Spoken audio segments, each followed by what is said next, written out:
Hi, this is Shannon McGregor. I'm an English instructor for DMAC. Today, I'm going to talk with you about enhancing your classroom, and while other instructors are going to focus on elements of incorporating video into the classroom, I'm going to primarily focus on how to use an instructor website and Blackboard. So let's get started.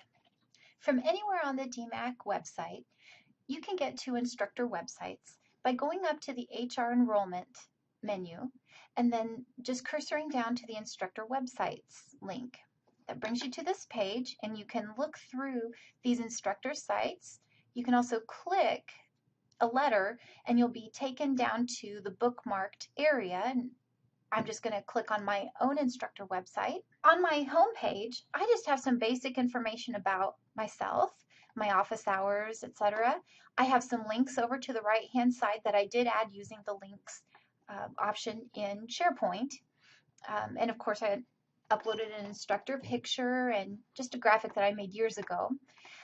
But the important part about this website is that you can create websites for each of your classes. So over here to the left side of my navigation scheme, I have a link to African American literature, to women writers.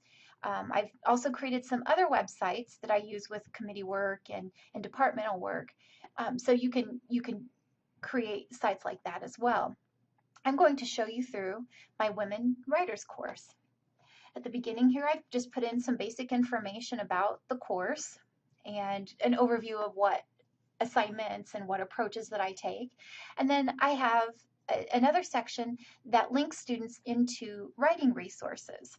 So I have the academic integrity site from our college put on here, and also some guides for how to create an MLA paper.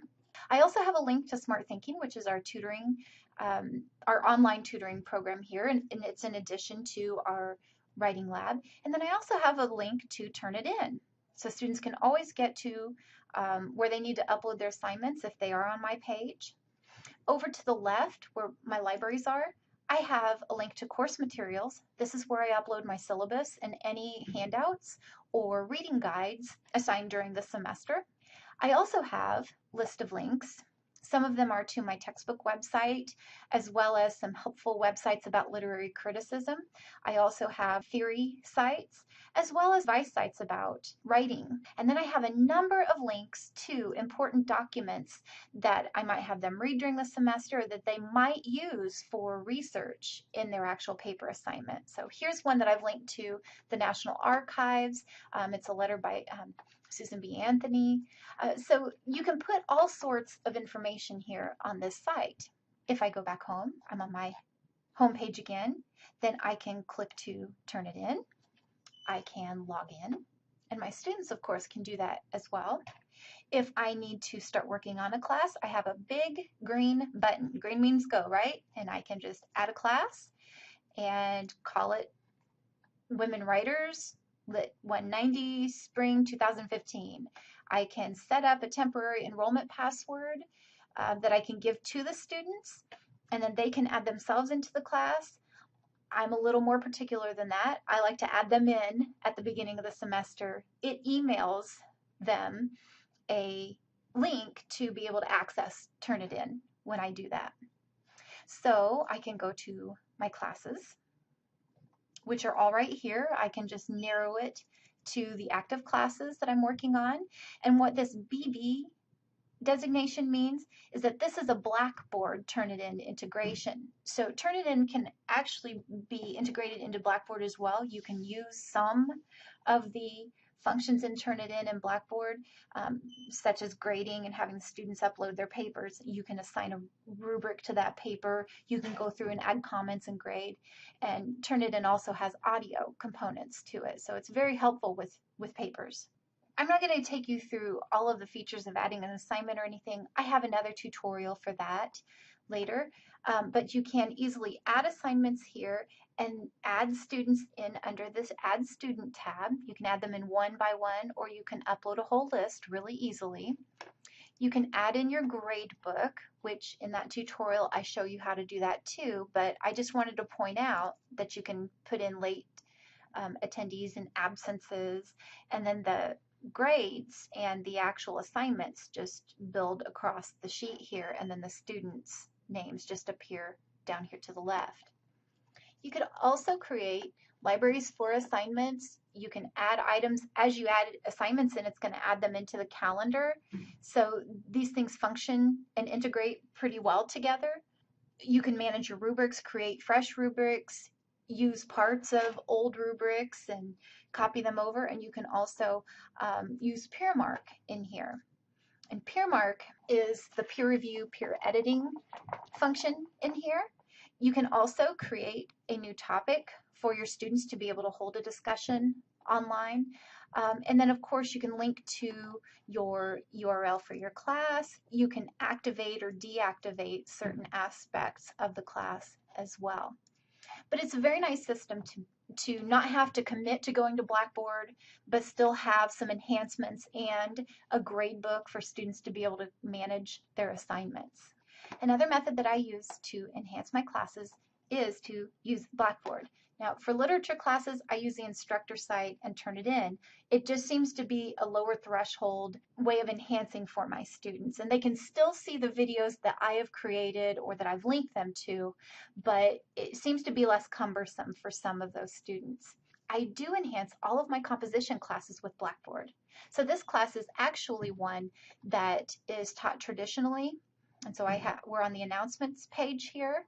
I post announcements that the college sends out. I guide them to, hey, you've got a new grade, so go ahead and make sure you access your grades. I've posted a syllabus right here. And of course, I have course content in here. I just release the folders assignment by assignment. I have integrated video to show students how to use Turnitin, and then also how to upload an assignment. I've given them instructions for that too, so they can actually click on submit, browse for their file, and upload into Turnitin. It's a very nice system. And then in order to get their grades, they just click in here on view assignment. It opens up a graded copy. They can look through my comments there online to make revisions and improvements for their other papers. Like I said, I do this for all of my classes, and I've had far fewer students asking me for additional handouts because I'd say, go to Blackboard.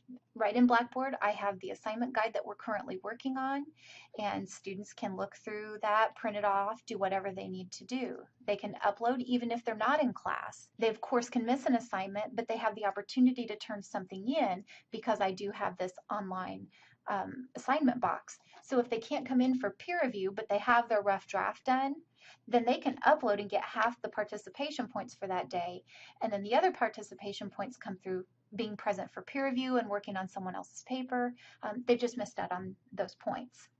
And of course, I can't show you my grades because that's a student function and I don't want to reveal their information, but they can access their grades here at any time. They also have a tool to be able to email me if they want to. It's a nice center for everything.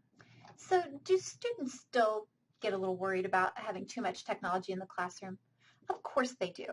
But honestly, within the first couple of classes or within the first week or two, they're over those concerns. They're primarily having a big freak out about being in college again. That's my experience anyway. So I would say that the technology threshold becomes a non-issue within a few weeks. Now, there are a few people who will not have technology, but that is becoming less and less of an issue as technology prices come down and as students are able to access them through the bookstore occasionally too. So use it. It's there to help them. If they want to use the videos, then they will. And they're coming to you, the instructor, in your class to be able to get that learning. They're not just going out and searching the web because you don't make anything available for them. If you ever need any help, please know that I'm here. I will absolutely walk you through Turnitin. I will talk strategies with you. I will help you get your first videos posted if you want to, and then once you've got one or two out of the way, then you'll say, hey, I don't need you anymore, Shannon. So just don't feel uncomfortable contacting me or Dan, Andrew, Nicole, or any of the other multitudes of people here on our campus who are willing to help you enhance. The important thing is to be able to connect with the students one more way.